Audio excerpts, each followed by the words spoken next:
Bonjour, c'est Gilles sur boursicoté.com. Voici l'analyse technique des principaux indices mondiaux. Nous sommes aujourd'hui le vendredi 9 mai 2014 et donc comme d'habitude je vous propose une vue de l'indice CAC 40 puisque nous allons analyser plusieurs autres indices mondiaux et nous allons comparer par rapport à cette configuration bien connue. Donc là ici nous avons toujours une tentative de continuité de cette tendance haussière puisque nous avons des points bas qui continuent à monter et des tentatives pour inscrire de nouveaux points hauts. Par contre, comme nous sommes au mois de mai, je vous propose quand même une vue d'une synthétisation des contrats futurs du CAC 40. Donc on a un contrat qui s'appelle CAC 40 FCE Full, disponible sur la plateforme ProRealTime. Voilà ce que nous avons.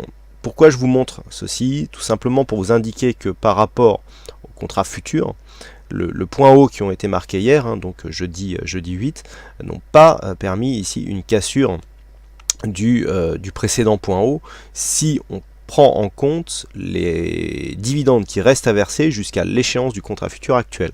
C'est-à-dire par rapport à l'échéance du contrat futur actuel, nous avons encore quelques points qui restent à détacher de l'indice cash pour arriver donc à la valeur du futur. On a environ encore une trentaine de points et donc cette différence ne nous permet pas de valider ici l'inscription de ce plus haut. Alors ça peut paraître un détail pour certains, mais quand on fait de l'analyse technique ou chartiste, eh bien, ce genre de détail a toute son importance. Donc il faudrait vraiment, pour valider ici une continuité haussière, eh bien, arriver à une cassure haussière de cette zone de résistance ici, technique et psychologique, qui soit beaucoup plus forte et avec surtout beaucoup plus d'amplitude. Donc par rapport à des indices comme le DAX, eh bien, nous allons voir que le DAX, qui je le rappelle ne détache pas les dividendes de la valeur de son indice, eh bien, nous allons voir que en fonction des différences de configuration technique, ce point de détail eh bien, peut avoir son importance.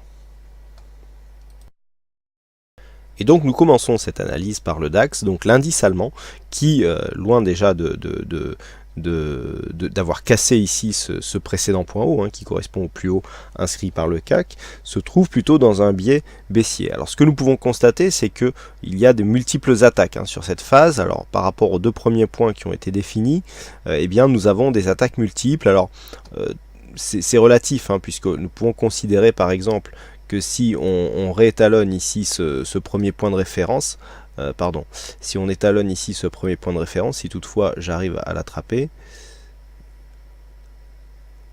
voilà, et bien que on peut avoir quelque chose de différent ici au niveau de ces bougies.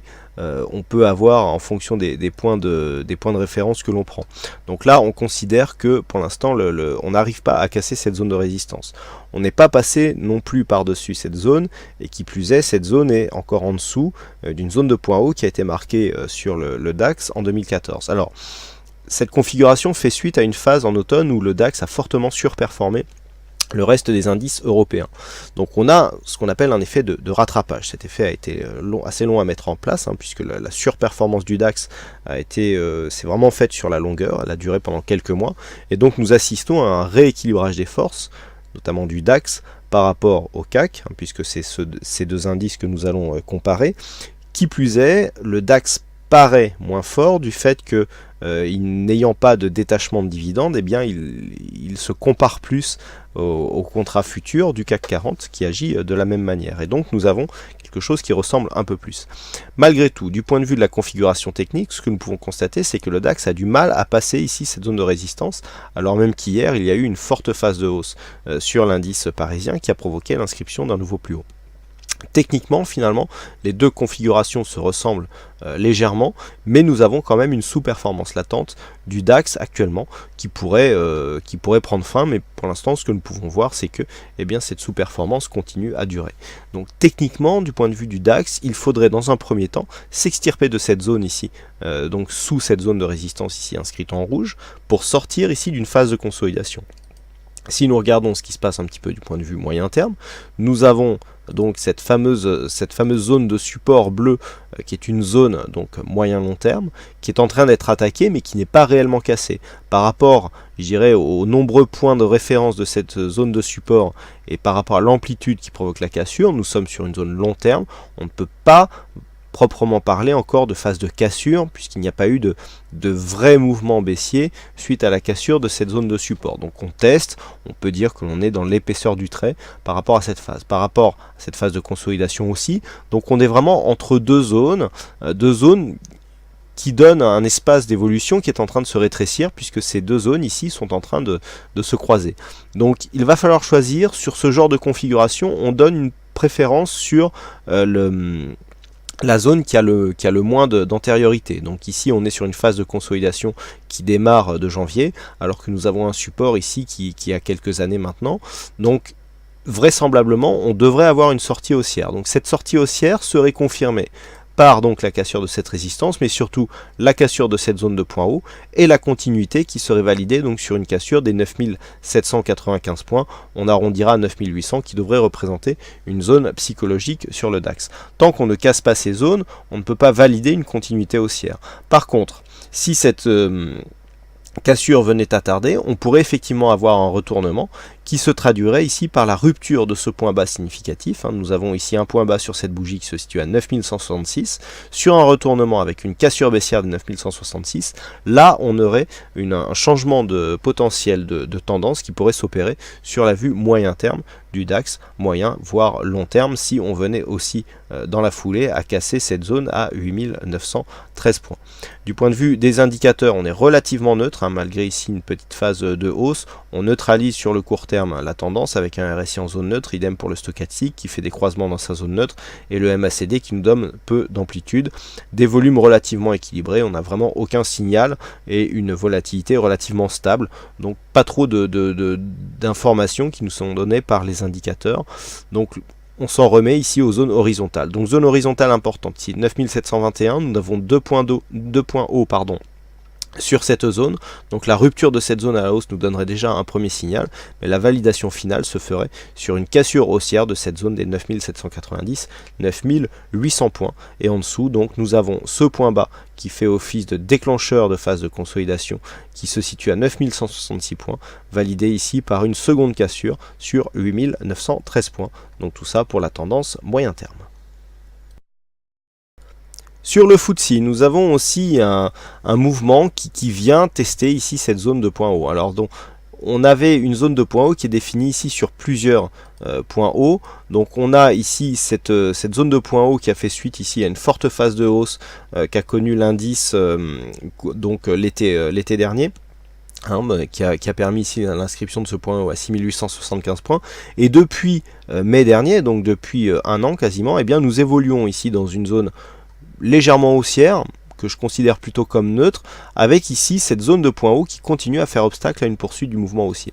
Donc nous sommes là aussi avec une zone de support qui a de nombreux points de référence, puisque le premier point ici part de mars 2009. Vous voyez que ce support ici est très régulier sur la phase de hausse, et nous sommes en train de tester cette zone, mais par rapport là aussi à ce que je disais au DAX, par rapport à l'antériorité de cette zone, on considère que nous sommes dans l'épaisseur du trait, donc dans une phase de test.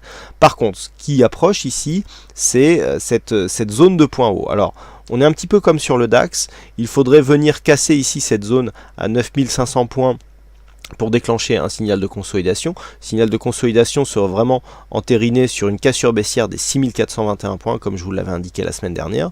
Par contre, à la hausse, il faudrait valider ici une cassure de cette zone des 6875 points pour permettre de donner un signal de continuité haussière, puisque après l'inscription de ce point haut qui date, je le rappelle, de l'année dernière, on est venu s'approcher de cette zone, mais à chaque fois sans arriver à la franchir. Du point de vue de la configuration technique, on est un peu plus haussier que sur le DAX, avec ce RSI ici qui nous donne une course haussière, le stochastique qui se trouve en zone de surachat, attention, le MACD qui nous indique une baisse de la dynamique haussière qui est en train de se produire et qui pourrait nous donner une phase de consolidation. Donc si cette consolidation intervenait, tout ça se fait bien sûr dans une baisse de la volatilité, ce qui favorise en général les phases de hausse, puisque les phases de hausse de volatilité interviennent en général sur les phases de baisse. Donc ici, sur cette phase, de deux choses l'une. Soit on suit le signal donné par le MACD. Dans ce cas-là, on peut avoir une phase de consolidation qui nous emmènerait minimum ici sur les 6718 points. Tant que l'on reste au-dessus des 6500 points, on reste, je dirais, dans la poursuite de la tendance, puisque nous sommes dans une tendance qui est plutôt neutre, hein. On a bien ici des points hauts qui montent, mais par contre, on a bien ici des points bas qui montent, mais du point de vue des points hauts, on est relativement stable. Donc tant qu'on ne vient pas trop casser ici ces points bas intermédiaires, eh bien il n'y a pas de remise en cause de la continuité de la tendance. On est sur une phase horizontale ici sur le haut et montante sur le bas. Normalement, ce genre de configuration, statistiquement, nous donne une sortie haussière. Donc tant que l'on reste ici au-dessus des 6500 points, on ne remet pas en cause cette configuration technique. Par contre, si on veut confirmer à la hausse, eh bien, il faudrait vraiment venir casser cette zone des 6875 points. Alors, on est légèrement suracheté. On a une baisse de dynamique qui est en train de se profiler du point de vue du MACD. Donc on peut très bien avoir ici une petite phase de consolidation qui permettrait aux indicateurs de se rééquilibrer, suivi pourquoi pas d'une phase de hausse. Peu importe, le signal déclencheur donc d'une continuité haussière, que ce soit sur le plan moyen ou long terme, se fera sur une rupture de cette zone des 6875 points, avec si possible l'inscription de nouveaux plus hauts, avec une amplitude assez significative. Donc remise en cause de la tendance, premier point ici sur une possible cassure de la zone des 6506 points. Nous passons maintenant aux indices US avec le S&P 500. Donc le S&P 500 qui se trouve toujours lui dans une phase de hausse. On n'a pas trop de signaux d'affaiblissement sur cet indice. On est là aussi sur une hausse qui dure depuis maintenant quelques années, avec ici le point bas de mars 2009. Vous voyez ce support ici qui est très régulier et qui nous donne un guide pour la progression haussière de cette tendance long terme. On a eu deux petites attaques ici qui n'ont pas porté à conséquence. On continue à avoir des points hauts significatifs qui sont haussiers, avec une zone horizontale là aussi un peu moins clairement définie que ce que nous avons sur le FTSE, mais qui existe ici aux alentours des 1883 points.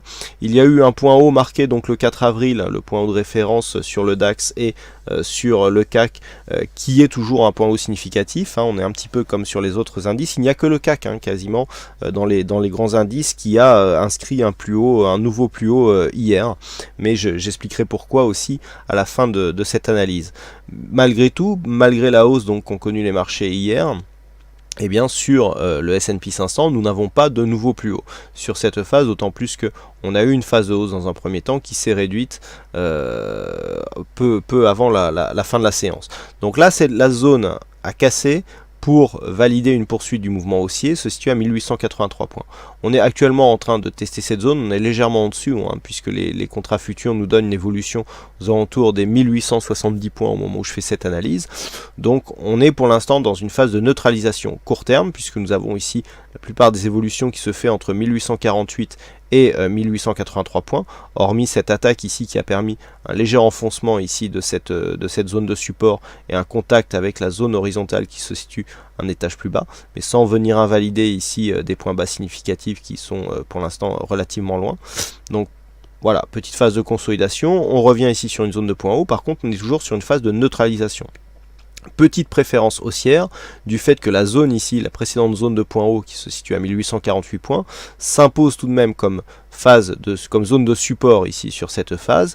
Et si l'on regarde par rapport à l'évolution, nous sommes légèrement au-dessus de cette moyenne mobile 20 exponentielle qui nous donne un biais plutôt haussier sur la poursuite de ce mouvement. Donc une configuration qui reste haussière donc sur cet indice composite élargi américain, mais qui mérite une phase de confirmation avec une cassure qui pourra intervenir donc sur cette zone des 1897,28 voire 1900 qui sera la zone psychologique à casser pour continuer sur ce mouvement haussier.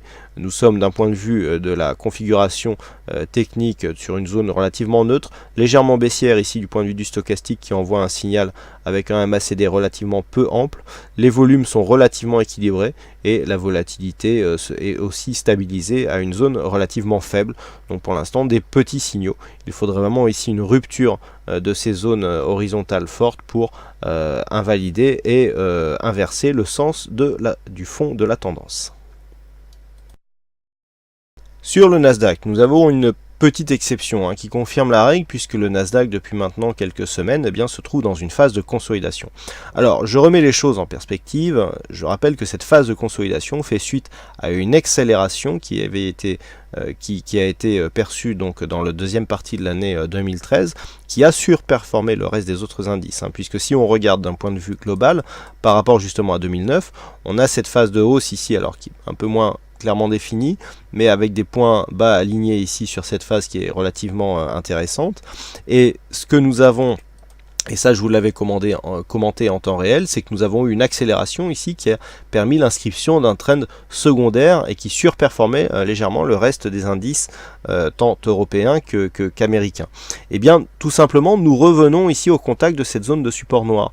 Là où nous sommes en train de la tester sur d'autres indices, notamment européens ou même sur le S&P 500, et bien on s'en approche juste sur le Nasdaq. Donc du point de vue de la configuration, cette phase de consolidation ici peut paraître logique. On ne fait que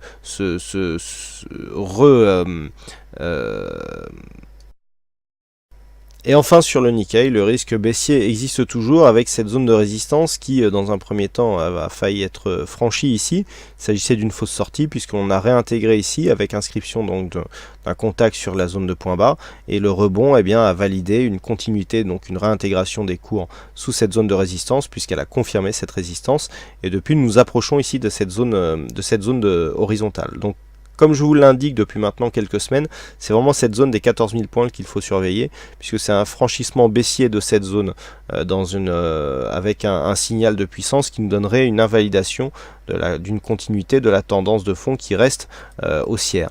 Donc le fait d'avoir ici une potentielle cassure, vous voyez, pourrait nous remettre dans une phase de retournement, suite ici à cette première phase de hausse qui a été très violente, deuxième phase de hausse ici qui inscrit un nouveau plus haut, mais le fait que l'on vienne ici chercher une cassure de cette zone de point bas, eh bien nous placerait dans une possibilité de retournement avec donc cassure de précédents points bas significatifs. Du point de vue de la configuration technique, nous avons quelque chose d'assez équilibré, légèrement orienté à la baisse. On n'arrive plus à rentrer en surachat ici sur le stochastique, le RSI évolue en zone neutre et le MACD est aussi assez incertain. Donc on s'en remet dans ce cas-là aux zones horizontales, et donc c'est cette zone des 14 000 points qui fait vraiment office de déclencheur et qui pourrait jouer le rôle d'accélérateur en cas de franchissement à la baisse pour une phase de consolidation. Naturellement, une rupture marquée de cette zone ici de résistance oblique nous donnerait un signal de sortie de tendance court terme baissière au profit d'un possible retournement, mais ce retournement serait validé sur une rupture haussière de cette zone des 14 650 points. Voilà donc ce que nous pouvons dire sur cette analyse technique des principaux indices mondiaux, et donc ce que je voulais rajouter par rapport à l'évolution du CAC 40 par rapport aux autres indices, c'est que le CAC 40 pendant aussi quelques mois a sous-performé de nombreux indices mondiaux, et que du fait du changement d'un changement de cycle, eh bien le CAC était tout simplement dans une phase de rattrapage par rapport au retard qu'il avait pris, et donc ce qui explique en fait la légère surperformance qu'il a par rapport à d'autres indices européens ou mondiaux, qui lui a permis de valider l'inscription d'un nouveau plus haut. Voilà donc ce que l'on peut dire sur ces analyses techniques donc des principaux indices mondiaux. Il ne me reste plus qu'à vous souhaiter à toutes et à tous bonne chance dans vos prochains trades, bonne séance, et on se retrouve donc dès ce soir pour toutes les autres analyses techniques sur le site boursicoté.com. Bonne séance à tous.